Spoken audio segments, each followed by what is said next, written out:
Hi hello friends, welcome to Anjani world. Durga Ramayya వైపు చూసి రూమ్లోకి వచ్చి అన్నయ్య ఇప్పుడు ఎలా ఉంది అని ఎంతో ప్రేమగా అడుగుతుంది. రామయ్య చిన్నగా తన తలను ఊపి నాకు ఇప్పుడు బాగానే ఉంది అని సైగ చేశాడు. వసుధ, కృష్ణ, మీనాక్షి రూమ్ నుండి బయటకు వచ్చేస్తారు. రాఘవయ్య రామయ్యను పలకరిస్తూ ఉంటే దుర్గా రూమ్ నుండి బయటకు వచ్చి వసుధ వైపు కోపంగా చూస్తూ అయిపోయాయా మీ పలకరింపులు అని అంటూ ఇక మీరు బయలుదేరండి అని వసుధకు చెప్పి కృష్ణ వైపు చూసి రేపు పొద్దున నీకు ఎగ్జామ్ ఉంది, నువ్వు కూడా రవితో కలిసి ఇంటికి వెళ్ళు, నేను నాన్న రేపు పొద్దున ఇంటికి వచ్చేస్తాము అని చెప్పి వసుధ వైపు మీనాక్షి వైపు కోపంగా చూసి లోపలికి వెళ్ళిపోతుంది దుర్గా. అదే సమయంలో ఆదిత్య, మధు ఇద్దరు రామయ్యని పలకరించడానికి రూమ్లోకి వస్తారు. దుర్గా ఆదిత్య వైపు చూసి మొహం తిప్పుకుంటుంది. ఆదిత్య, మధు ఇద్దరు కూడా రామయ్యని పలకరించి ఆదిత్య రామయ్యతో ఏదో మాట్లాడుతుంటే మధు బయటకు వస్తుంది. మధు కోసం వసుధ, కృష్ణ, మీనాక్షి బయటే నిలబడి ఉన్నారు. కృష్ణ మధుతో మధు నేను ఈరోజు హాస్పిటల్లోనే ఉంటాను, ఇంటికి పోను, రేపు ఎగ్జామ్ కంప్లీట్ చేసుకుని డైరెక్ట్గా హాస్పిటల్కి ఇక్కడికి వచ్చేస్తాను, నేను ఆ ఇంటికి పోనంటే పోను, నా మొగుడు ఎక్కడుంటే నేను అక్కడే ఉంటాను, ప్లీజ్ మధు అమ్మతో నువ్వు మాట్లాడవా అని అడుగుతుంది కృష్ణ. అప్పుడే రవి బయటికి వస్తాడు. రవి కృష్ణ వైపు చూసి ఇక ఇంటికి వెళ్దామా అని అడుగుతాడు. కృష్ణ రవితో నేను ఇంటికి రావట్లేదు, నువ్వు ఇంటికి వెళ్ళి నా రూమ్లో ఒక లగేజ్ బ్యాగ్ ఉంటుంది, ఆ బ్యాగ్ నాకు రేపు కాలేజీ దగ్గరికి తెచ్చి ఇవ్వు అని అంటుంది కృష్ణ. మరి అమ్మ ఏమో నిన్ను ఇంటికి తీసుకుని వెళ్ళమని చెప్పింది, రేపు ఎగ్జామ్ ఉందంట కదా అని రవి అడగగా రేపు కాలేజీకి ఇక్కడి నుంచి వెళ్ళి ఎగ్జామ్ రాసి వస్తాను, మిగిలిన విషయాలు అమ్మతో నేను మాట్లాడతాను, నువ్వు వెళ్ళు అని అంటుంది కృష్ణ. రవి ఏం మాట్లాడకుండా ఇంటికి వెళ్ళిపోతాడు. అందరూ రామయ్యని పలకరించి హోటల్లోనే అందరూ భోజనాలు కంప్లీట్ చేసుకుని ఎవరు రూమ్లోకి వాళ్ళు వెళ్ళిపోతారు. కృష్ణ వచ్చిందని భాస్కర్కి ఇబ్బంది పెట్టడం ఎందుకని విజయ్ భాస్కర్ రూమ్ నుండి నాగేంద్ర రూమ్కి షిఫ్ట్ అవుతాడు. నాగేంద్ర, చంద్ర తమ రూమ్లో పడుకుని ఉంటే విజయ్ ఆఫీస్ వర్క్ చేసుకుంటూ తన ల్యాప్టాప్తో బిజీగా ఉంటాడు. ఇక ఈ ఆడపిల్లల నలుగురు మీనాక్షి, మధు, కృష్ణ, వసుధ రూమ్లోకి చేరి ముచ్చట్లు పెట్టుకుంటారు. టైం 9. ఆదిత్య డాక్టర్తో మాట్లాడగా మీ పెదనాన్నకి అంతా బాగానే ఉందండి, రేపు ఉదయమే మీ పెదనాన్నని మేము డిశ్చార్జ్ చేసేస్తాము అని డాక్టర్ చెప్పడంతో ఆ ఫార్మాలిటీస్ అన్ని పూర్తి చేస్తాడు Aditya. Hospital bill, hotel bill మొత్తం క్లియర్ చేస్తాడు ఆదిత్య. రేపటికి రామయ్యను ఇంటికి తీసుకుని వెళ్ళడానికి ఒక మినీ ఏసీ బస్సును కూడా అరేంజ్ చేస్తాడు. ఆ బస్సులో రామయ్యకి ఎటువంటి ఇబ్బంది కలగకుండా బెడ్, మినీ ఫ్రిడ్జ్ అన్ని వసతులు ఉండేలా ఆ బస్సుని ఏర్పాటు చేస్తాడు ఆదిత్య.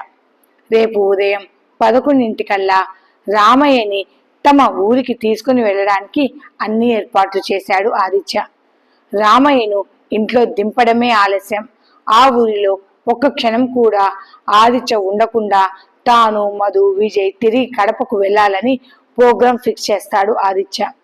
ఆదిత్య మైండ్లో ఈ 2 నెలలు తన విషయాలు ఏవి మధుకి తెలియకుండా జాగ్రత్త పడ్డాను, ఇంకొక నెల నా విషయాలు ఏవి మధుకి తెలియకుండా చూసుకోవాలి, ఆ తర్వాత అంతా సెట్ అయిపోతుంది. ఆదిత్య అన్ని పనులు చూసుకుని రామయ్య రూమ్ దగ్గరికి వస్తాడు. అక్కడ భాస్కర్ కూడా ఆదిత్య కోసమే ఎదురు చూస్తున్నాడు. ఆదిత్య భాస్కర్ పక్కన కూర్చుని భాస్కర్ వైపు చూసి డిన్నర్ చేశావా భాస్కర్ అని అడుగుతాడు. హా అన్నయ్య, ఇప్పుడే తిన్నాను అన్నయ్య అని సమాధానమిచ్చాడు భాస్కర్. ఇప్పుడు నువ్వు ఏమి అడగదలుచుకున్నావో అడుగు భాస్కర్, నీ డౌట్లకు నేను సమాధానం చెప్తాను అని చెప్పాడు ఆదిత్య. భాస్కర్ ఆదిత్య వైపు చూసి అదే అన్నయ్య, గౌతమ్ చేత కృష్ణని కిడ్నాప్ చేయించింది ఎవరు? కృష్ణ కిడ్నాప్ అవుతుందనే విషయం నీకు ముందుగానే తెలుసా అని అడుగుతాడు. ఆదిత్య గట్టిగా ఊపిరి పీల్చుకొని, కృష్ణని కిడ్నాప్ చేసింది విష్ణువర్ధన్ అని చెప్పాడు ఆదిత్య. విష్ణువర్ధన? వాడెవడు అన్నయ్య అని భాస్కర్ ఆదిత్యని అడుగుతాడు. నేను చెప్పే విషయాలు ఆవేశపడకుండా జాగ్రత్తగా విను భాస్కర్. నీకు సూర్యవర్ధన్ అంటే ఎవరో తెలుసు కదా భాస్కర్ అని అడుగుతాడు ఆదిత్య. ఒకప్పుడు మన తాతయ్య స్నేహితుడు, ఇప్పుడు మన భద్రశత్రువు అని చెబుతాడు భాస్కర్. మన 3 జంటల పెళ్లిళ్లు జరగక ముందే సూర్యవర్ధన్, మాధవరావు, అదే మధు వాళ్ళ పెదనాన్న ఇద్దరు చేతులు కలిపి మన కుటుంబంలో ఎవరికి తెలియకుండా, ఆఖరికి అత్తయ్య మావయ్య కూడా తెలియకుండానే మధు కృష్ణలను సూర్యవర్ధన్ ఇంటి కోడళ్లుగా చేసుకుందామని ప్లాన్ వేశారు.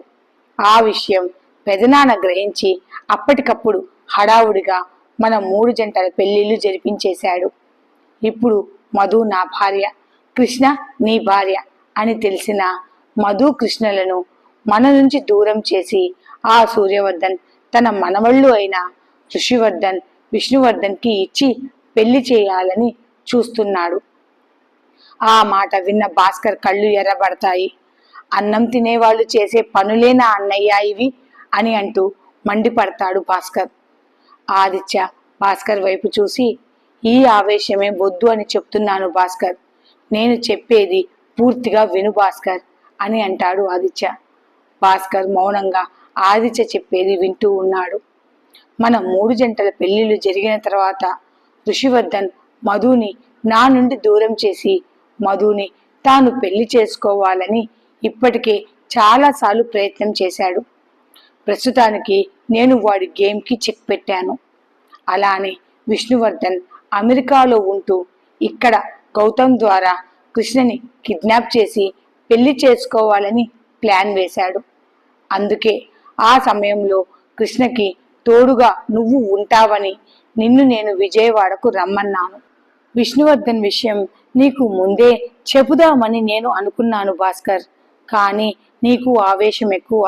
అందులోనూ ఆ సమయంలో కృష్ణకి నీకు మధ్య గౌతమ్ వల్ల గొడవ జరగడం, నువ్వు ఇక్కడి నుంచి ఊరు వెళ్ళిపోతాను అనడం, నాకు కృష్ణ వద్దు అన్నయ్య అంటూ ఆ రోజు నాకు ఫోన్ చేసి నాతో చెప్పావు చూడు అని ఆదిత్య అంటూ ఉండగా, గుర్తొచ్చింది అన్నయ్య, ఆ రోజు నువ్వు నా మీద మొదటిసారి కోప్పడ్డావు. ఇక్కడే విజయవాడలోనే ఉండి కృష్ణకి తోడుగా ఉండమని నాకు చెప్పావు. కృష్ణ ఇంటి నుండి బయటకు వచ్చి కాలేజీ అయిపోయి మళ్ళీ కృష్ణ ఇంటికి క్షేమంగా చేరే వరకు నన్ను కృష్ణకి నీడలా ఫాలో అవుతూ కృష్ణని జాగ్రత్తగా చూసుకోమని చెప్పావు. దానికి కారణం ఇదేనా అన్నయ్య అని భాస్కర్ ఆదిత్య వైపు చూసి అడుగుతాడు. ఆదిత్య అవునని తల ఊపుతాడు. ఈ విషయం నాకు తెలియక చివరికి నువ్వు కూడా నా బాధను అర్థం చేసుకోవట్లేదు అని చాలా బాధపడ్డాను అన్నయ్య అని అంటాడు భాస్కర్. ఆదిత్య భాస్కర్ వైపు చూసి, ఈ విషయాలు నీకు తెలియకుండానే నేను హ్యాండిల్ చెయ్యాలని అనుకున్నాను భాస్కర్. ఎందుకంటే నువ్వు ముందుగానే కృష్ణ విషయంలో చాలా ఇబ్బందులు పడుతున్నావు. విష్ణువర్ధన్ గురించి కూడా నీకు చెప్పి అనవసరంగా నిన్ను నేను టెన్షన్ పెట్టదలుచుకోలేదు భాస్కర్. అందుకే నీకు విష్ణువర్ధన్ సంగతి చెప్పలేదు అని అంటాడు ఆదిత్య. అన్నయ్య, నువ్వు ఏ పని చేసినా అందులో ఒక అర్థం ఉంటుందని నాకు బాగా తెలిసినా కానీ నిన్ను నేను తప్పుగా అర్థం చేసుకున్నాను అన్నయ్య, నన్ను క్షమించు అని ఆదిత్యని కౌగిలించుకుంటాడు భాస్కర్. ఆదిత్య చిన్నగా నవ్వి, నీకు ఇష్టం లేకపోయినా నా మాట మీద గౌరవంతో నా మాట విన్నావు కదా భాస్కర్, నువ్వు నేను చెప్పినట్లే చేశావు కదా భాస్కర్. నీ మనసుని చంపుకొని ప్రతిరోజు కృష్ణని ఫాలో అవుతూ కృష్ణని జాగ్రత్తగా చూసుకున్నావు కదరా. నువ్వు కృష్ణ పక్కన ఉంటే కృష్ణకి ఎటువంటి ప్రమాదం రాదు. ఆ ధైర్యంతోనే నిన్ను నేను ఇక్కడ ఉండమన్నాను. ఆ విష్ణువర్ధన్ మన పెద్దనాన్న ఆరోగ్యం బాగోలేదని తెలుసుకొని మన పెద్దనాన్న మీద జాసలో ఉండి కృష్ణని పట్టించుకోమని ఆలోచనతో ఈ రోజు కృష్ణని కిడ్నాప్ చేయమని గౌతమ్తో చెప్పి పెద్ద ప్లాన్ వేశాడు. పాపం ఆ విష్ణువర్ధన్కి తెలియదు వాడి చుట్టూ నా మనుషులే ఉన్నారని.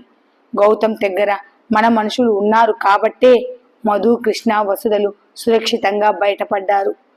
మన ఇంటి ఆడపిల్లల మీద కన్నేశారని తెలిసినా కూడా మనం ఊరికనే ఉంటామా అన్నయ్య? మనం ఏమి చెయ్యలేమా? మరోసారి మన ఆడపిల్లల జోలికి రాకుండా వాడికి గట్టిగా బుద్ధి చెప్పలేమా అని చాలా కోపంగా ఊగిపోతూ అడుగుతాడు భాస్కర్. ఇప్పుడు మనకు కావాల్సింది ఆవేశం కాదు భాస్కర్, ఆలోచన కావాలి. ఇప్పుడు ఆ విష్ణువర్ధన్ టార్గెట్ అంతా కృష్ణ.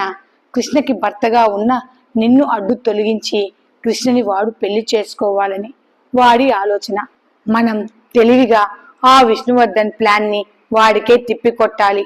ఆ విషయం నేను చూసుకుంటాను. పైకి నువ్వు కృష్ణని ద్వేషిస్తున్నట్లు నటించినా నీ మనసులో కృష్ణని నువ్వు ఎంతగా ప్రేమిస్తున్నావో నాకు బాగా తెలుసు భాస్కర్. ఇప్పుడు కృష్ణ కూడా నీ మీద ఇంట్రెస్ట్ చూపిస్తోంది కాబట్టి త్వరలోనే మీ ఇద్దరి మధ్య అన్ని సమస్యలు తీరి మీరు ఒకటి అయ్యి హ్యాపీగా ఉంటారు భాస్కర్ అని అంటాడు ఆదిత్య. భాస్కర్ చిన్న నవ్వు నవ్వి, ఆ రోజు త్వరగా రావాలని నేను కోరుకుంటున్నాను అన్నయ్య అని చెప్పాడు. ఆదిత్య భాస్కర్తో భార్యాభర్తల మధ్య ప్రేమ ఉండాలి. ఆ ప్రేమ ఉంటే ఈ చిన్న చిన్న గొడవలదేముందిరా? ఈ రోజు కాకపోతే రేపైనా కృష్ణ నిన్ను పూర్తిగా అర్థం చేసుకుంటుంది. ఈ విషయాలు నీకు చెప్పకుండానే నేను డీల్ చేద్దామని నేను అనుకున్నాను. అయినా నీకు విషయం చెప్తున్నానంటే ఇప్పుడు ఇక్కడ మ్యాటర్ ఎంత సీరియస్గా ఉందో నువ్వే అర్థం చేసుకో భాస్కర్. నీ భార్యకి బయట వాళ్ళ నుండి ప్రమాదం పొంచి ఉంది. ఇప్పుడు కృష్ణ నీ బాధ్యత. కృష్ణని జాగ్రత్తగా చూసుకో భాస్కర్ అని చెప్పాడు ఆదిత్య. ఆదిత్య మాటలు విన్న భాస్కర్కి విష్ణువర్ధన్ మీద చాలా కోపం వచ్చింది. ఆ వెధవ నా భార్య మీద కన్నేస్తాడా? వాడి గుడ్లు పీకి కాకులకు విసిరేస్తాను అని అంటూ కోపంతో తన కళ్ళు ఎర్రబడ్డాయి. చీచి, ఈ సూర్యవర్ధన్ వాళ్ళ మనవళ్ళకి ఇది ఏమి పనికి మాలిన బుద్ధి? పెళ్ళైన ఆడవారిని కోరుకుంటున్నారు దరిద్రులు. నా కంటికి వాడు కనిపించాలి, ముక్కలు ముక్కలుగా నరికి కాకులకు గద్దులకు విసిరేస్తాను అని ఆవేశంతో అంటాడు భాస్కర్. ఆదిత్య భాస్కర్ వైపు చూసి, ఇప్పుడు నేను చెప్తున్నాను కదా, మనకి ఆవేశం పనికిరాదు భాస్కర్. మనం జాగ్రత్తగా ఆలోచించి అడుగు వేయాలి. మరో 25 రోజుల్లో భైరవపురంలో అమ్మవారి కుంభాభిషేకం జరుగుతుంది. ఆ కార్యక్రమం జరిగేంత వరకు మనం సైలెంట్గా ఉండాలి. మనమే మన వాళ్లను కాపాడుకోవాలి. ఒకసారి అమ్మవారి కుంభాభిషేకం అయిపోయిన తర్వాత నా నుండి ఆ సూర్యవర్ధన్, వాడి కొడుకులు, వాడి మనవళ్ళు, ఇక దేవుడు అడ్డుపడ్డా నా నుండి వారిని ఎవ్వరూ కాపాడలేరు. వాళ్ళ సంగతి నేను చూసుకుంటానుగా భాస్కర్. ముందు నువ్వు నీ భార్యని జాగ్రత్తగా చూసుకో, సరేనా అని చెప్పాడు ఆదిత్య. భాస్కర్ ఆదిత్యతో, అప్పటి వరకు మధుకి కృష్ణకి ఇద్దరికి ప్రమాదమేనా అన్నయ్య అని అడుగుతాడు. ఆదిత్య అవునని తల ఊపుతాడు. చూడు భాస్కర్, రేపు కాలేజీలో కృష్ణకి ఎగ్జామ్ ఉంది. నువ్వే దగ్గరుండి కృష్ణని కాలేజీకి తీసుకొని వెళ్ళి కృష్ణ ఎగ్జామ్ రాసిన తర్వాత కృష్ణని జాగ్రత్తగా తీసుకొని వచ్చుకో అని ఆదిత్య చెప్పాడు. ప్రపంచంలో ఇంతమంది ఆడపిల్లలుండగా సూర్యవర్ధన్కి మధు కృష్ణలిద్దరే వాళ్ళింటి కోడళ్లుగా ఎందుకు కావాలి అనుకుంటున్నాడు? మధు కృష్ణలకి మనతో పెళ్లి జరిగిపోయిందని తెలిసినా కూడా సూర్యవర్ధన్ వాళ్ళ వెంట ఎందుకు పడుతున్నాడు అన్నయ్య అని అడుగుతాడు భాస్కర్. ఆదిత్య చిన్న నవ్వు నవ్వి భాస్కర్తో, అంతా ఆ గుడి వెనక ఉన్న 1000 కోట్ల సంపద కోసం ఆశపడుతున్నాడు ఆ సూర్యవర్ధన్. అందులోనూ మన పూర్వీకులు గుడి కట్టించి అందులో అమ్మవారిని ప్రతిష్ఠింపజేసినప్పటి నుంచి ఇప్పటి వరకు ఒక్కసారి కూడా ఆ గుడి యొక్క ఆధిపత్యానికి అర్హత సంపాదించుకోలేదు సూర్యవర్ధన్ వంశం వాళ్ళు. అందులోనూ రాఘవయ్య ఇంటి వంశంలో ఆడపిల్లలుగా మధు కృష్ణలు ఇద్దరు అమ్మవారి నక్షత్రంలో పుట్టారు. మధు కృష్ణలను తమ ఇద్దరి మనవళ్లకు ఇచ్చి పెళ్లి చేస్తే ఆ జలధార పోటీలో తన మనవళ్ళిద్దరిలో ఎవరో ఒకరు గెలుస్తారని ఆశతో ఇదంతా చేస్తున్నాడు ఆ సూర్యవర్ధన్ అని చెప్పాడు ఆదిత్య. మన 2 వంశాల వాళ్ళు మాత్రమే ఆ జలధార పోటీలో పాల్గొనాలి. ఆ జలధార పోటీలో పాల్గొనే జంటలకు కొన్ని నిబంధనలు ఉన్నాయి. వాటిని ఖచ్చితంగా ప్రతి జంట ఫాలో అవ్వాల్సిందే. ఆ రాజరాజేశ్వరి అమ్మ ఏ జంటని కరుణిస్తుందో మనకు తెలియదు. ఆ జలధార పోటీలో గెలిచిన ఆ జంట, ఆ వంశం వారు మాత్రమే ఆ గుడి వెనుక ఉన్న సంపదకు అర్హులు. ఇప్పటి వరకు మన వంశం వారిని మాత్రమే ఆ గుడి ఆధిపత్యంతో పాటు ఆ వేల కోట్ల సంపదకు వారసత్వంగా ఆ అమ్మవారి సేవలను చేసుకునే భాగ్యం మన వంశం వారికి మాత్రమే కల్పించింది ఆ అమ్మవారు. 30 సంవత్సరాల నుండి తాతయ్య నాయనమ్మ జంటను మాత్రమే ఆ రాజరాజేశ్వరి అమ్మ ఆశీర్వాదంతో ఈ జలధార పోటీలో ఇప్పటి వరకు గెలుస్తూ వచ్చారు. 5 సంవత్సరాల కిందట నాయనమ్మ తాతయ్య చనిపోయే ముందు కూడా జంటగా ఈ జలధార పోటీలో పాల్గొని గెలిచి మన వంశానికి ఎనలేని కీర్తి ప్రతిష్టలను తెచ్చిపెట్టారు. మొదటిసారి తాతయ్య నాయనమ్మ లేకుండా ఈ పోటీ జరుగుతోంది. 30 సంవత్సరాల తర్వాత ఇప్పుడు జరగబోయే జలధార పోటీలో మన 2 వంశాల నుండి కొత్తగా పెళ్ళైన జంటలు ఈ పోటీలో పాల్గొంటారు. ఇందులో ఎవరు గెలుస్తారో ఎవరికీ తెలియదు. ఏ జంట మీద ఆ అమ్మవారి ఆశీర్వాదం ఉంటుందో ఆ జంట మాత్రమే ఈ జలధార పోటీలో గెలిచి ఆ గుడి వెనుక ఉన్న వేల కోట్ల సంపదను సొంతం చేసుకుంటారు అని చెప్పాడు ఆదిత్య. ఆదిత్య భాస్కర్ వైపు చూసి, చూడు భాస్కర్, నువ్వు కృష్ణని అమ్మవారి కుంభాభిషేకం జరిగేంత వరకు కృష్ణని మాత్రం ఒంటరిగా ఎక్కడా వదిలిపెట్టకు. కృష్ణకి నీడలా ఉండు. ఏ నిమిషాన ఎటు నుంచి ప్రమాదం ముంచుకొస్తుందో మనకి తెలియదు. మరో విషయం, ఆ విష్ణువర్ధన్ కృష్ణని ప్రేమించాడట. కృష్ణని ఎలా అయినా తన సొంతం చేసుకోవాలని ప్రయత్నాలు చేస్తున్నాడు. ఇప్పుడు నీకు కృష్ణకి ఇద్దరికీ ప్రమాదమే. ఈ రోజు జరిగిన దాంట్లో నిన్ను గౌతమ్ గుర్తుపట్టాడు. గౌతమ్ ఆ విషయం విష్ణువర్ధన్కి చెప్పాడు. నువ్వు కృష్ణ భర్తవని, నిన్ను అడ్డు తొలగించాలని ఆ విష్ణువర్ధన్ ప్లాన్లు వేస్తున్నాడు. నువ్వు జాగ్రత్తగా ఉంటూ కృష్ణని కాపాడుకో భాస్కర్ అని చెప్పాడు ఆదిత్య. మన మనుషులు నీ వెనకాలే ఉంటారు. ఎప్పటికప్పుడు విష్ణువర్ధన్ మూమెంట్స్ ని నీకు నేను చెబుతూనే ఉంటాను అని చెప్పాడు ఆదిత్య. ఆదిత్య తన మనసులో, మా అమ్మ నా చేతులను కట్టిపడేసింది భాస్కర్. నేను బయటకు వస్తే నా ఐడెంటిటీ నా భార్యకు తెలుస్తుంది.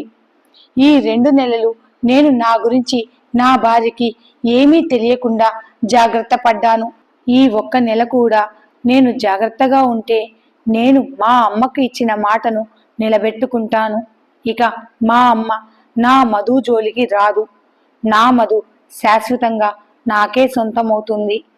ఈ 1 కారణం వల్లే ఇప్పటిదాకా ఆ సూర్యవర్ధన్, వాడి మనవళ్ళిద్దరూ ఇంకా ఈ భూమి మీద బతికే ఉన్నారు అని తన మనసులో అనుకుంటాడు ఆదిత్య. ఒకే 1 నెల మన వాళ్లను జాగ్రత్తగా చూసుకుంటే చాలు భాస్కర్.